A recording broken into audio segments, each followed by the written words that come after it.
Question में क्या है कि एक रिंग और मैग्नेट का सिस्टम है। कौन सा सिस्टम मैक्सिमम पोटेंशियल एनर्जी को रिप्रेजेंट कर रहा है? इन चार में से कोई दो हैं, वो दो हमें पता लगाने हैं जहाँ पे सिस्टम का पोटेंशियल एनर्जी मैक्सिमम है। क्वेश्चन को हैंडल करने के लिए हमें दो कॉन्सेप्ट आने चाहिए छोटे छोटे। यहाँ पर ये पहला वाला है और ये दूसरा वाला है। पहले वाले में क्या सिखाया गया है आपको कि when two magnet are in stable situation and in unstable situation. ये देखिए पहला मैग्नेट है और दूसरा मैग्नेट देखिए बिल्कुल आइडेंटिकल है, पोलैरिटी वाइज भी वैसा ही है। यहाँ पर लेफ्ट में साउथ है, राइट में नॉर्थ है। यहाँ पे लेफ्ट में साउथ है, नॉर्थ में राइट में नॉर्थ है। तो यहाँ पर हम कह सकते हैं दोनों मैग्नेट अट्रैक्ट करेंगे, ये भी समझ आ रहा है। तो इस सीन में अट्रैक्शन जहाँ इन्वॉल्व हो रहा है, पोटेंशियल एनर्जी मिनिमम होती है। स्टेबिलिटी के हिसाब से अगर चलें तो वो स्टेबिलिटी मैक्सिमम होती है। This is most stable configuration.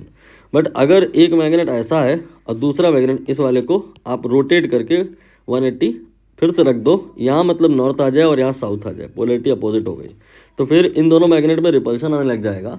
That time potential energy maximum होगी एंड स्टेबिलिटी के पॉइंट से हम कहेंगे कि स्टेबिलिटी अब यहाँ पर लिस्ट होगी, स्टेबल कन्फिगरेशन नहीं है। ये एक कंसेप्ट आपको पता होना चाहिए। और दूसरा कंसेप्ट ये पता होना चाहिए कि जो अगर कोई रिंग है और उसमें करंट दौड़ रहा है तो रिंग इटसेल्फ एक मैग्नेट की तरह बिहेव करती है। तो फिर उस मैग्नेट का नॉर्थ और साउथ किधर होता है और मैग्नेट रखा कहाँ जाता है?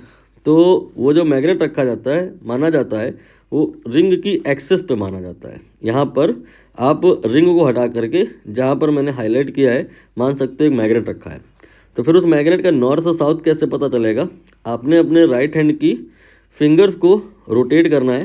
पहले आप मान के चलो कि मुट्ठी को बंद रखना है और थंब को पॉइंट करना है अलोंग द एक्सेस। एक्सेस के अलोंग या तो ऊपर को आप पॉइंट कर सकते हैं अपने थंब को या नीचे को पॉइंट कर सकते हैं। एक एक करके चेक कर लीजिएगा। पहले ऊपर को पॉइंट करिए अपने राइट हैंड के थंब को और फिर उंगलियों को रोटेट करिए, कर्ल करिए, जो भी आप बोलना चाहें। कर्ल करने का मतलब ये है कि मुट्ठी खोलिए, बंद करिए और बंद करते समय देखिए ऐसे ही आपकी कर्लिंग हो रही है कि नहीं। जो अगर करंट की डायरेक्शन में उंगलियां घूम रही हैं तो दैट टाइम जो थंब की डायरेक्शन है will represent direction of north. एक तो ये तरीका है। दूसरा एक और तरीका है कि इस करंट को अगर आप ऊपर से देखो या नीचे से देखो अलग अलग दिखाई देगा। एक तरफ से एंटी क्लॉकवाइज और एक तरफ से क्लॉकवाइज। ऊपर से देखोगे तो एंटी क्लॉकवाइज होगा, नीचे से देखोगे तो क्लॉकवाइज होगा। जिधर से एंटी क्लॉकवाइज आएगा उधर की साइड नॉर्थ होगा और जिधर से क्लॉकवाइज होगा उधर की साइड साउथ होगा। तो नॉर्थ कुल मिला के ऊपर आएगा, साउथ नीचे आएगा अगर करंट ऐसे है तो, और अगर करंट ऐसे होगा तो ये कहानी अपोजिट हो जाएगी। अब ये दोनों कॉन्सेप्ट यहाँ पर आपने क्लब करने हैं, आंसर आ जाएगा। जैसे पहले वाले केस में देख लो, करंट ऐसे घूम रही है, आप राइट हैंड रूल से कर सकते हो। तो जब करोगे तो पाओगे क्या कि यहाँ पे नॉर्थ नीचे की दिशा में आएगा और साउथ ऊपर आएगा। These two magnet are here in condition of repulsion. Repulsion shows least stability and potential energy max.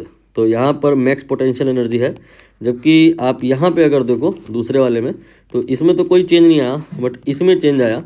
Due to that what will happen, यहाँ पे साउथ आएगा और यहाँ पे नॉर्थ आएगा एंड अट्रैक्शन इन्वॉल्व होगा, पोटेंशियल एनर्जी मिनिमाइज हो जाएगी, स्टेबल कंडीशन आ जाएगी। ये तो बाकी अगर हम तीसरे वाले में देखें, करंट ऐसे दौड़ रहा है तो नॉर्थ यहाँ पर आप निकालोगे तो इधर आएगा।